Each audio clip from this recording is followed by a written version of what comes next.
Alors que la communauté internationale applaudit sans hésitation le 4e mandat contesté d'Alassane Ouattara, une profonde indignation secoue la conscience ivoirienne. Comment croire encore en des institutions qui semblent fermer les yeux sur l'injustice? De la crise post-électorale à aujourd'hui, notre mémoire refuse l'oubli. Et si l'heure était enfin venue pour les peuples africains de reprendre leur destin des mains de ceux qui le confisquent? Nous sommes nombreux, aujourd'hui, à ressentir ce malaise profond qui ronge silencieusement notre pays. Un malaise qui n'est plus seulement politique, mais moral, presque existentiel. Lorsque nous avons vu, les yeux encore fatigués par des années d'épreuves, les grandes institutions internationales se précipiter pour féliciter Alassane Ouattara pour un 4e mandat contesté, nous avons eu l'impression de revivre un vieux cauchemar. Comme si l'histoire se répétait encore et encore, avec les mêmes acteurs, les mêmes injustices, les mêmes silences complices. Nous, Ivoiriens, avons appris dans la douleur à nous méfier des mots trop polis, des déclarations trop rapides, des félicitations qui cachent des intérêts bien plus vastes que nos souffrances. Quand l'ONU, la CEDEAO, l'Union africaine, toutes ces institutions censées défendre la démocratie, la justice, la stabilité, valident un processus politique que tant d'Ivoiriens considèrent comme un passage en force, alors comment ne pas se sentir trahi? Comment ne pas entendre, au fond de nous, ce murmure amer qui nous dit « Encore une fois, ce n'est pas la voix du peuple qui compte, mais celle des puissants ». Pulchérie Ballet a dit tout ce que beaucoup d'entre nous pensent en silence. Elle a dénoncé cette normalisation de l'inacceptable, cette manière qu'ont les institutions internationales de s'accommoder de tout, tant que cela sert leurs équilibres géopolitiques. Et, dans son cri, nous avons reconnu le nôtre, celui d'un peuple qui n'en peut plus d'être spectateur de sa propre histoire. Car la vérité, la nôtre, c'est que nous vivons avec les cicatrices de 2010 au 2011. Nous savons ce que signifie l'injustice internationale. Nous savons ce que c'est que de voir un président, Laurent Gbagbo, arrêté, humilié, envoyé à des milliers de kilomètres, pendant que ceux qui ont contribué à l'effondrement du pays restaient indemnes. Nous avons regardé la CPI, cette institution qui devait incarner l'équité, ne poursuivre qu'un seul camp. Le nôtre. Et au fond de nous, malgré tous les discours, malgré les promesses d'impartialité, il reste cette douleur vive. Et nous, alors? Qui a pleuré nos morts? Qui a jugé nos blessures? Ce n'est pas de la haine, non. C'est de la mémoire. Une mémoire qui refuse de se taire.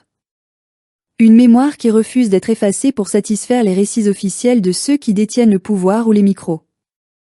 Lorsque nous demandons justice, ce n'est pas pour rallumer le feu, c'est pour que, enfin, quelqu'un reconnaisse notre humanité.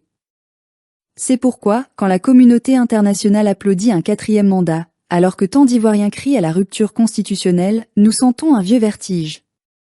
Le vertige d'un monde où les institutions semblent n'être que des façades, où l'ordre international se construit sans nous, contre nous parfois. Un monde où la souveraineté africaine n'est qu'un mot creux, tant que les intérêts des puissances ne sont pas menacés.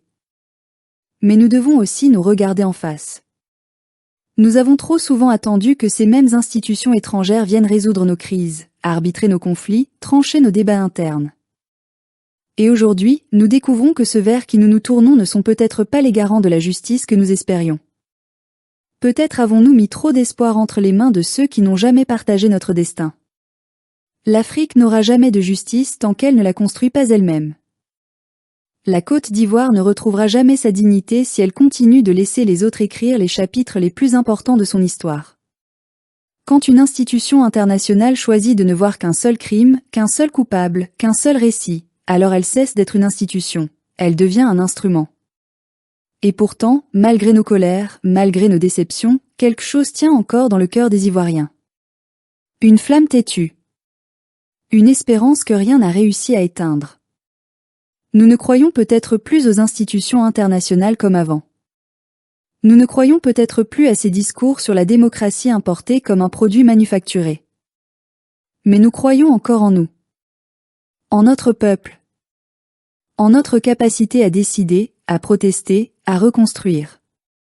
Nous ne savons pas ce que demain réserve au 4e mandat d'Alassane Ouattara. Peut-être tiendra-t-il, peut-être vacillera-t-il sous la pression des réalités sociales, économiques, régionales.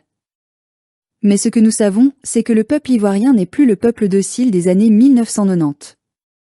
Nous avons appris à parler, à dénoncer, à résister, À espérer, même quand tout semble perdu. Oui, nous avons été trahis. Oui, nous avons été abandonnés par ceux qui prétendaient garantir la justice. Oui, nous avons été déçus par une CPI qui a jugé un camp et oublié l'autre. Mais non, nous ne sommes pas vaincus. Parce qu'un peuple qui se souvient est un peuple vivant. Parce qu'un peuple qui refuse l'injustice est un peuple debout. Parce qu'un peuple qui espère encore est un peuple invincible.